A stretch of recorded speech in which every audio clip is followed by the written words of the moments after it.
What is up, everybody? Stay to Skol here. We are live on StreamYard, and hello. We're ready. We're here. It is AJ, the host and the leader, and Josh is with me here. Josh, how you doing? Good, AJ. How are you doing? I'm doing fantastic. I see you're wearing a Jared Jared Allen. Allen. I was Yep. gonna say Jared Allen, but I couldn't quite make out the 6 and the 9 on the shoulder. So hell yeah, that's sweet. Oh yeah. You said you have a big jersey collection? Massive jersey collection. I just added a Jim Klein saucer last week, so Woohoo! and I got my eye on a Bryant McKinney. Nice. So yeah, we're slowly adding to the collection. You told me that you start collecting stuff and you look on eBay. So I started to look at stuff on eBay as well, Oh, and I found a couple things that I'm gonna put a bid in on. nice. Chester Taylor, Oh yeah. AP. There you go. Chester Taylor, like that was the first thing that popped up too. I'm like, okay, Amazing. well, that's what we're doing here. So Perfect. our show here is presented by our friends at Underdog Fantasy. They help us sponsor the show, and they do a lot for us here at 10K, and we can't thank them enough. So Underdog Fantasy and their pick'em game, just pick higher or lower on your favorite or least favorite player stats, and you can win up to 20 times your money in a single night. And that's gone up to 100 with the Scorchers. Just pick higher or lower on your favorite or least favorite player stats. Yep, I already said that. Underdog keeps it super simple with their easy use website and mobile apps. Pick between 2 and 5 players to fill out your pick'em entry. Get every pick right and take home sold cold hard cash. Use the code 10K and get your first deposit doubled up to $100 by Underdog Fantasy. Once again, that's code 10K on the Underdog app or go to underdogfantasy.com.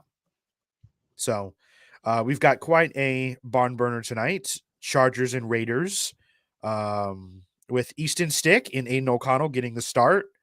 No Josh Jacobs, no Keenan Allen, no Justin Herbert. So if you're playing anybody in fantasy tonight, first of all, congratulations because you made it to the playoffs with a dog shit roster, and it all ends tonight. And I hope you realize that. But yeah, quite a game tonight. I'm really just liking all of the throwing and pass catching stuff, like wide receivers, Aiden O'Connell, Easton Stick attempts, O'Connell yards, and then all the wide receivers like Josh Palmer, Everett, Jacoby Myers, Devontae Adams is a little bit leany, but yeah, not really too much going on tonight. And I'm sure Al Michaels is going to be super excited to call this one. Yeah, yeah. I feel bad for Al Michaels. I feel like they have I don't know if they've gotten any good Thursday night games this year. Honestly, it seems like it's the Bears and the Panthers. It's the shitty Chargers and the Raiders, Easton Stick and Aiden O'Connell. Like there's no like give us a Chiefs Bills on Thursday night. Give us a Ravens and Eagles, give us something good for once. But yeah, I don't know. The betting tonight doesn't look great. I don't know what I'm gonna do, to be honest with you. So we'll see how I'm feeling in about 30 minutes right before kickoff. Yeah, I had to get some stuff in before the bumps came because that usually happens closer to game time. And I was like, should I do something? I was like, oh, I got a little bit of money in the account, so why not? NBA is always a thing as well. And there's tons of other sports that you can play on Underdog Fantasy. And you're not just limited to football. You can play NBA, Call of Duty is starting back up on the weekends here, League of Legends, CSGO, all that stuff. If you're into the esports, if you're into other sports, it is all on Underdog Fantasy. And they don't just have the higher lower entries that you can do. There's best ball, there's tons of stuff that you can do on Underdog Fantasy to keep yourself entertained and to win yourself some money. And really, at the end of the day, that's what it's about: is getting yourself that cold hard cash. Well, we are here. We're previewing a Saturday game. The Vikings got moved to the early part of Saturday, like we did last year against the Colts in the greatest game ever for half of it. Vikings at Bengals. So the Vikings travel to Cincinnati to play a Joe Burrow-less Bengals team led by former Viking, former practice squad guy, Jake Browning, who's been looking pretty decent for the Bengals here. As it stands right now on Thursday night here, we're recording. The line is Cincinnati favored by 3, and the over-under is 40.5. I don't ever have anything to say about the over-under anymore because last week I was like, 40.5? That seems too low. Yeah, our guesses the last couple weeks, Age, have been quite a ways off. You and I always think it's going to be a little higher scoring or something in the 20s, and not last week to say the least. No, not at all. I mean, going back to the last 3 games, 20 against the Broncos, 10 against the Bears, and then 3 points against the Raiders. Yep. So we Yep. keep going on a decline, Yep. but we're on the up and up. I think the offense is because Nick Mullins is getting the start. So we saw Nick Mullins come in relief of Josh Dobbs after that. Just not good game against the Raiders, and he threw more yards than Dobbs did the whole game in 2 drives. So what are you expecting on Saturday from Nick Mullins, Josh? I don't know, to be honest with you, AJ. He throws a pretty decent ball. I think he's a pretty solid game manager. Granted, we didn't see that out of the timeout in the Raider game in the fourth quarter there, where we took a delay game. I think he'll be okay. I I honestly I have no expectations for Nick Mullins. I think he can go for 200 yards and 2 touchdowns and like just not a crazy game. Maybe he will. What do I know? But yeah, no Dobbs this week. Nick Mullins. Dobbs is the emergency QB3, so he won't even be dressed. Oh, maybe he is dressed. I don't know for sure on that. Demoted. But yeah, he's demoted. Jaron Hall's the 2. Some I can't believe I'm going to say this. Some sick part of me wants Nick Mullins to not play great so we can see Jaron Hall again. Oh my Um, goodness. But I think Nick Mullins is going to be all right. I think we're going to get JJ back out there, which is going to be great. Shout out to that kid this week, AJ. I don't know if you saw it, but JJ took some kids Christmas shopping at Target. And a little kid did some good journalism for us, and he asked JJ, JJ, you going to play on Saturday? And JJ said, yeah, I'm going to play Saturday. So shout out to that kid for getting us the answers we want. These kids, man, they're out here, they're working hard, and they're getting us the answers that we need. So we got that. I think that was Tuesday where he went out with him and the news broke. So happy that we get to see Justin Jefferson back. Obviously, kind of a scary situation when we found out that he was going to the hospital during the second half of that Raider game. Took that awful hit over the middle. But I think this offense, just in general, will see a huge boost and a huge lift in energy in points when we finally get the best wide receiver in the NFL back in the lineup, because he makes everything. It's not even like you don't even have to give him the ball, because if he's there, he's enough of a decoy where it opens up things for Jordan Addison, opens up things for KJ Osborne, and it opens up things for TJ Hawkinson and maybe some of those dump offs too. So I think this offense will take a big step. Obviously, over the past 2 months, we haven't had him. Last week, things were starting to move. Maybe if JJ plays that whole game, the outlook on Dobbs is a little bit different. I don't think it is at that much, but you never know. Yeah. So no Alexander Madison this week. He has been ruled out along with Brian O'Neill. So tough sledding when it comes to 2 cornerstones of this offense, especially Brian O'Neill, who's, just been a dog at that right tackle position. It has been pretty reliable as far as like playing reps and not getting hurt. Yeah. Yeah, it's going to suck losing O'Neill. The last couple weeks he's been good for most of the year, but the last couple weeks he's definitely taken a step back. Montez Sweat and Max Crosby had their day with him, we'll say. So it sucks that he's gone. Hopefully it's not for too long. And then no Madison. Ty Chandler getting the start. Madison had a good week last week. It is a high ankle sprain. They don't think he's out for the year, so hopefully he'll be back soon. But yeah, I'm excited to see Ty Chandler do it. Dalton Risner's good to go. Ed Ingram will be back, so it'll be good. This offense, AJ, we can't have like somebody's always out, right? Or there's a QB change, or just we haven't seen like this the full power of this offense in weeks. But yeah, like you said, JJ out there, he can even be a decoy. I'd like to see a big game from Jordan Addison or KJ Osborne. So yeah, I'm excited. I'm excited as well. I think Nick Mullins will ultimately be better than a lot of people are thinking. And maybe it'll take a bit. Maybe it doesn't happen this week. But in order for us to go do something in the playoffs, it has to start right away. So the Bengals do have a good defense. We'll give them that. But this also could be a big week where, we've been, how many weeks have we've been saying this? We've been jumping on the show, pounding our fist on the table for Ty Chandler and just hoping the run game in general will get on track and be something worthy enough to where it can take the pressure off the passing game and really just open up the offense in general. And Yep. I think early on in the season, the run blocking wasn't there as much, but now, the offensive line's coming back. You got good guard play, Ed Ingram back, Reisner back. No Brian O'Neill, but I still think you should be able to do pretty well on the ground. Mm. And Ty Chandler, he's starting to run out of opportunities to really prove himself. And granted, he hasn't done terrible, but he hasn't really done anything to stick out from the pack either. So hopefully this is the week where he really sets it off because he's not going to have any competition now. It's on you, Ty. Mm. Yeah, for sure. Yeah, it would be great to get that run game going. Kind of like you said, it'll open up that pass game, the play action pass game a little more, which will definitely help Nick Mullins. Granted, he has started a good amount of games, so he does have that experience. But I'm really hoping this offense can finally put a good week together and score a couple touchdowns. That'd be really nice, AJ. A couple touchdowns. So yeah, A I couple. I Yes, don't we I need don't a few. yeah, I don't want to get ahead of myself here. But a couple touchdowns would be pretty nice on Saturday. One little bit here too. Courtesy of my father, he saw a stat that the Vikings are 8-1 on Saturday games. Ooh. So fun little stat for you. I love that. Saturday games, once you get later into the year here, they start opening up the schedule. They throw the Saturdays on there. Obviously, last year we had the Saturday game against the Colts in the same window.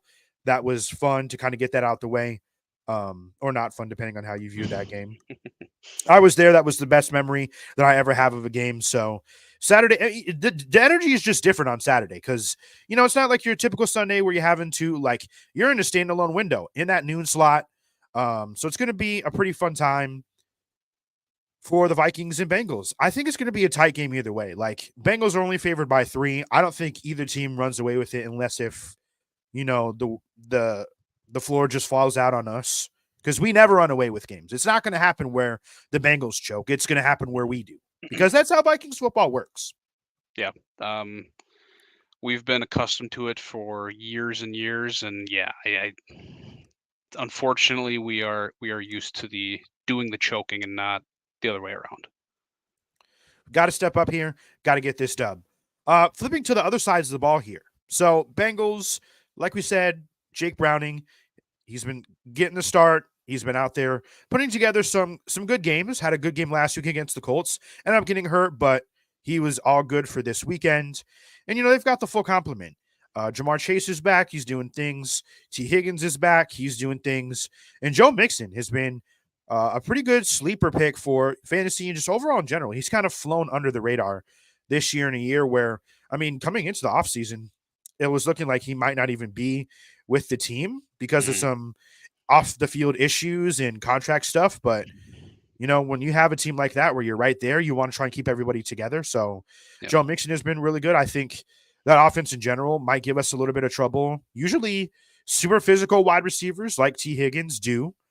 Remember what happened last time when Jamar Chase played the Vikings? He went off and made Rashad Breeland look like a hospital corner. So that was super. Don't even bring it. I hate even thinking of Rashad Breeland. That guy, I couldn't handle watching that guy play football. I couldn't handle it. He was terrible.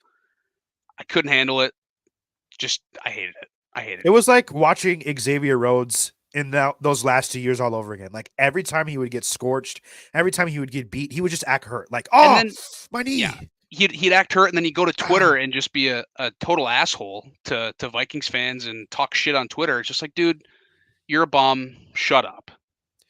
Shit, I kind of forgot. Didn't he get into it with Chris Thomason too? Probably. About I some feel like stuff? Chris Thomason gets into it with, I feel like, everybody. That's true. Yeah. But yeah, I did want to touch on Jamar Chase.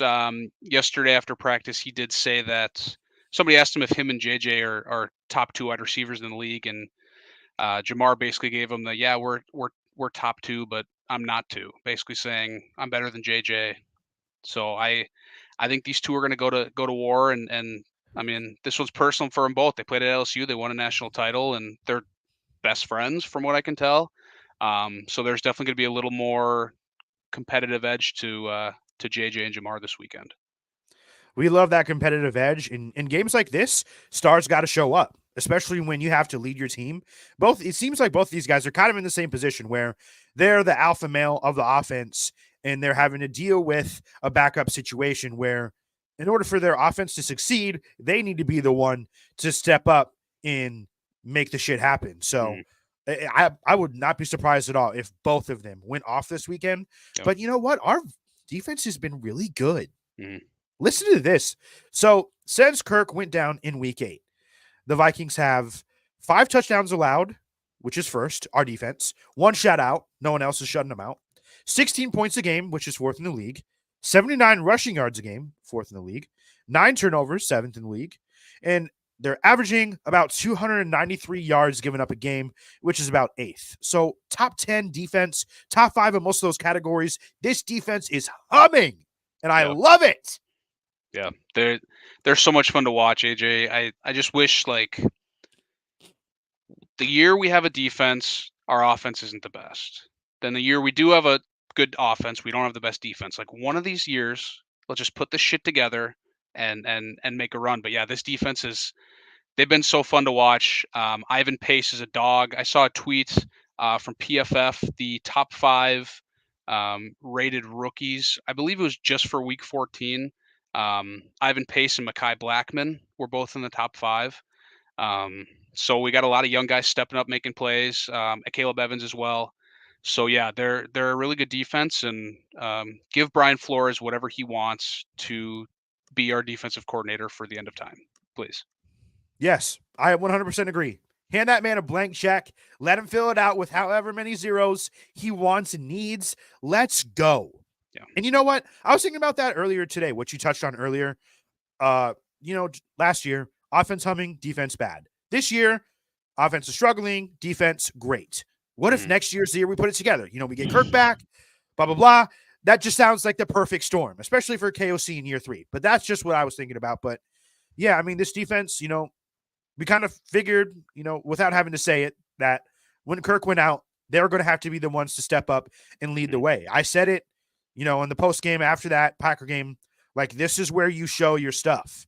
And they've more than so done it. Like Josh Metellus has been absolutely amazing to watch. Everybody has been a cog. Ivan Pace has been fantastic. Daniil Hunter's keeping up his stuff. And how about that secondary? Like it's a no-name secondary. Like people know of Byron Murphy Jr. They don't know of Mekhi Blackman and a Caleb Evans. And those two guys are playing really, really well right now. And I think their physical traits, like tall, lanky corners, those guys, like if you can play well in this league and you're of that build prototype, you can do super well for yourself. Yeah. So love what I've seen from them so far. Yeah, the secondary's been great. One thing, like kind of like you touched on earlier, the Bengals do have weapons. They got guys all over. It is an Irv Smith Jr. revenge game. We forgot about our boy Irv. Granted, I don't think he will do much, but now that I say that, he'll probably score twice against us. So let's hope I didn't jinx anything. Yeah, that's usually how it works, right? I could definitely see him being the first TD score for like plus 2,300. Yeah. And of course it would just work out like that. Like they march it down on the field on us. But like, I don't know, like looking back at some of the elite wide receivers that we've had to play, minus Keenan Allen when he absolutely destroyed us. Like last week, Devontae didn't do shit. So we were able to keep elite wide receivers in check. Let's hope that, this could be the same. And maybe it's, the case of we shut down Jamar Chase, but T. Higgins gets most of the work, or it's the opposite. Like for the defense to succeed, you've got to be able to have one of those two guys, Chase and Higgins, have a bad game. You got to make them suffer. Yep. You got to make them suffer, and you got to get after Jake Browning. Got to go get him. Daniel Hunter need a big game. DJ Wanham, maybe some Patrick Jones in there. Harrison Phillips, that guy's been a menace this year. So yeah, let's got to get after Jake Browning and make him rush some passes. And again, I've said it a few times this year, but most importantly, you got to win that turnover battle. That's a big key for our defense this week. Yeah, I think that's something to be said too. Like these are our backup quarterbacks playing, so they're still prone to make some of those, weird mistakes if, a disguise from the defense throws them off. I think that conversation more so favors the Vikings because B-Flow has been cooking up a lot of weird stuff and a lot of weird disguises this year. So hopefully that results in a Jake Browning interception or two to put us on the good side of the field. But yeah, the turnover battle is going to be huge. It always is in games, but in a game like this where the margin for error is pretty small and you're playing with not a lot of firepower, those turnovers are going to be everything. So, Yep. Got to wait and see. I think it's going to be a big Daniil Hunter weekend. I think it's going to be a good DJ Wanham game. I'm going to be so excited to see it when all those guys creep up towards the line and that double A gap stuff. We'll see. I feel like Harry coming off the edge too this weekend is going to be a sight to see. But like we mentioned, Bengals 3-point favorites, 40.5 for the over under. Prediction time. I'm going to say 24-20 Vikings. Okay. Nothing too crazy. We get the over this week finally. Yeah. And we take care of business. Every week I've gone high, and every week it's been low. So this week I'm going to go low, and I hope it's going to be high. But I'm going to say 17-13 Vikings. All right. A little bit of reverse psychology there. Yep. Yeah. So we'll see if the jinx is going to work or not. The reverse jinx to get us some points. I love it. I absolutely love it. Yeah. So we are excited for that game, and we will be live post game on Saturday after that standalone game against the Bengals, win or loss. We will be here to take your comments. We'll be here to take your questions, and we'll be here to give our feedback of what is going to be a great Vikings win. So looking forward to that one for sure. All right, that's going to do it here for the show.